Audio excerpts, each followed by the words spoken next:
Indulge yourself in a riveting expedition through the enthralling world of Group C racing, where adrenaline-fueled thrills await at every turn. This captivating cinematic masterpiece delves deep into the awe-inspiring history of Group C race cars, specially crafted for the prestigious world of endurance racing and the coveted 24 Hours of Le Mans. Brace yourself for an exhilarating ride as we unravel the clandestine secrets of these monstrous machines that were deemed too potent for racing. Witness firsthand the unparalleled ingenuity and ingenious engineering that went into their conception, and embark on a journey that will leave you with an entirely new perspective of these legendary racing machines. Group C was started in 1982 to replace Group 5 and Group 6. The Fédération Internationale de l'Automobile, FIA, introduced it as a popular category of sports car racing. Group C racing mainly originated from the 24 Hours of Le Mans, one of the world's oldest and most prestigious endurance races. The FIA was looking to create new regulations to allow faster and more efficient sports cars to compete at Le Mans. Their goal was to encourage manufacturers to invest in new technologies to improve performance and efficiency, as well as they would maintain a level of safety and reliability. Group C racing quickly became popular among racing fans because the cars were capable of reaching speeds over 240 miles per hour and could race for up to 24 hours without stopping. This category produced some of the most iconic cars in motorsports history, including the Porsche 956/962, the Jaguar XJR-9, and the Mercedes-Benz C11. Group C racing continued until the early 1990s when the FIA introduced new regulations focusing on efficiency and improving safety. Although the category is no longer active, it remains a popular and nostalgic part of motorsport history. In 1982, the FIA introduced the Group C regulations, allowing cars with a minimum weight of 800 kilograms and a maximum fuel capacity of 100 liters. Cars were restricted to 5 refueling stops within a 1,000-kilometer distance. The rules also allowed for a wide range of engine types, including turbocharged and naturally aspirated engines. The peak of Group C racing was in the mid to late 1980s. The series was at its most competitive and innovative period. During this time, top manufacturers like Porsche, Jaguar, Mercedes-Benz, and Mazda produced some famous cars. The cars of this era were known for their advanced aerodynamics, lightweight construction, and powerful engines, which allowed them to achieve unprecedented speeds and record-breaking lap times. Some of the most iconic Group C racing cars, such as the Porsche 956 and 962, Jaguar XJR-9, and Mazda 787B were produced during this period and remain fan favorites. Besides, the Jaguar XJR-14, Nissan R90CK, Peugeot 905, Mercedes-Benz C11, and Sauber C9 were also very popular. The competition among these cars and their drivers was fierce, with multiple lead changes and dramatic finishes that kept fans on the edge of their seats. Group C cars dominated endurance racing during the 1980s and early 1990s due to several factors.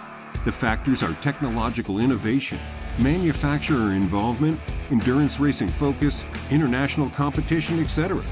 This resulted in faster and more efficient cars, significant resources for development, premium reliability, and fierce competition.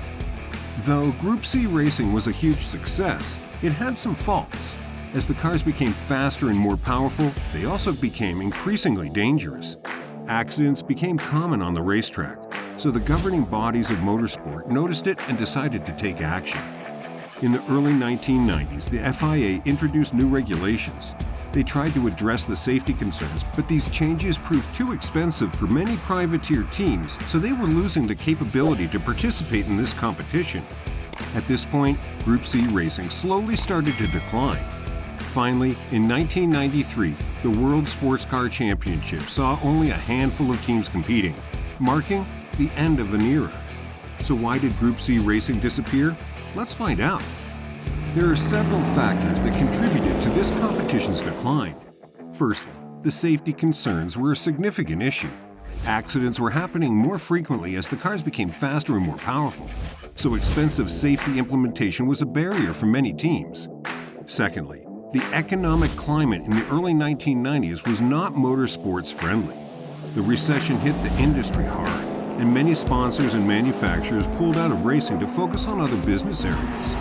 Finally, a growing trend towards specialization in technology and engineering behind race cars became more sophisticated, so small teams lost against big competitors. These factors mostly impacted the disappearance of the Group C racing competition. Though Group C racing is dead now, it led the development of safety measures that have become standard in sports car racing. The FIA mandated using safety features such as an improved roll cage, fire suppression systems, and driver restraints.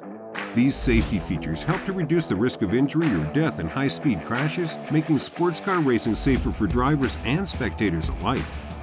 You know that Group C racing was declined for new regulations, but because of this, giant manufacturers continued working on their innovations and technologies pioneered during this era to continue shaping modern endurance racing.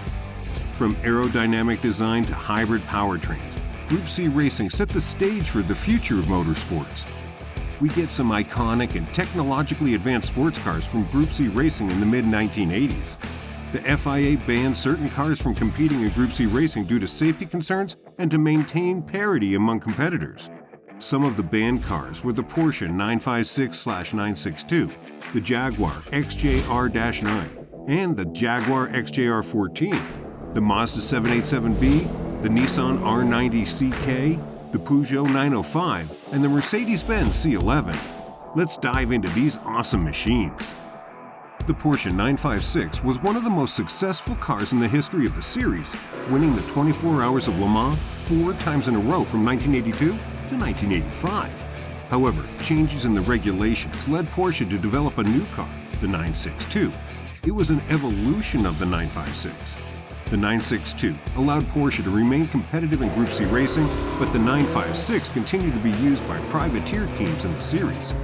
Overall, the 956 and 962 were highly successful in Group C racing, with Porsche winning numerous races and championships with both cars. The Jaguar XJR-9 was a highly successful racing car, winning the 24 Hours of Le Mans in 1988 and several other races in the World Sports Car Championship.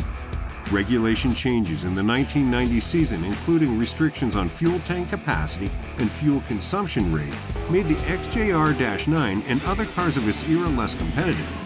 As a result, the XJR-9 was retired from racing after the 1990 season, but it remains a celebrated and iconic racing car from the Group C era. Group C racing didn't exactly ban the Jaguar XJR-14. Tom Walkinshaw designed it for a different category of sports car racing that was introduced after Group C regulations had already been phased out. The XJR-14 was built to compete in the new sports cars category. This had fewer restrictions on design and engineering, but this category never really took off due to financial difficulties and a lack of interest from other manufacturers. As a result, the XJR-14 never had the opportunity to compete in its intended category, and Group C remained a premier category for sports car racing until the World Endurance Championship replaced it in 2012. The Mazda 787B was also a highly successful race car. It competed in the Group C racing series and earned huge success. However, despite its success, it was banned from the series. The primary reason for the ban was a change in the regulations for the Group C series. In 1991, the organizers introduced new rules that limited the size of the engines that could be used in the cars. The Mazda 787B used a unique rotary engine that was larger than the new limits, so it was no longer eligible to compete. Additionally, the rotary engine in the Mazda 787B was known for being very loud, which drew complaints from both spectators and other teams. This led to pressure on the organization to ban the car from the series. The Nissan R90 CK was a high-performance prototype race car developed by Nissan in the early 1990s for the Group C racing category. This car was capable of reaching extremely high speeds, but its aerodynamics were not properly balanced, and it had a powerful V8 engine that was known for reliability issues. These design flaws made the car too dangerous to race, resulting in Nissan's withdrawal from the series. The Peugeot 905 was a successful race car that competed in the Group C racing series in the early 1990s. It won the 24 Hours of Le Mans in 1992 and 1993, as well as the World Sports Car Championship in 1992. However, Group C racing was discontinued at the end of the 1992 season, and Peugeot moved on to other forms of racing. The car was not specifically banned from Group C racing, but changes to the technical regulations in 1991 and 1992 may have affected its competitiveness. The Mercedes-Benz C11 was a powerful prototype racing car that competed in the Group C category of sports car racing in the early 1990s. The car was banned from competition after only one season due to a rule change by the FIA. The FIA was concerned that the car was too fast and posed a safety risk to drivers, so they introduced new rules limiting the amount of fuel used during a race. Despite being banned, the Mercedes-Benz C11 remains significant in the history of motorsports for its advanced aerodynamics and powerful engine, which set a new standard for sports car racing. These amazing cars represented the pinnacle of sports car engineering and design. They were highly advanced, sophisticated, and incredibly fast, setting new standards for performance and pushing the boundaries of what's possible in sports car racing. But due to some regulations, they were pushed to retire from the race. Maybe one day they'll be back on the tracks, roaring to life once more. Until then, keep the dream alive and the racing spirit burning bright. Thanks for watching, and we'll catch you next time.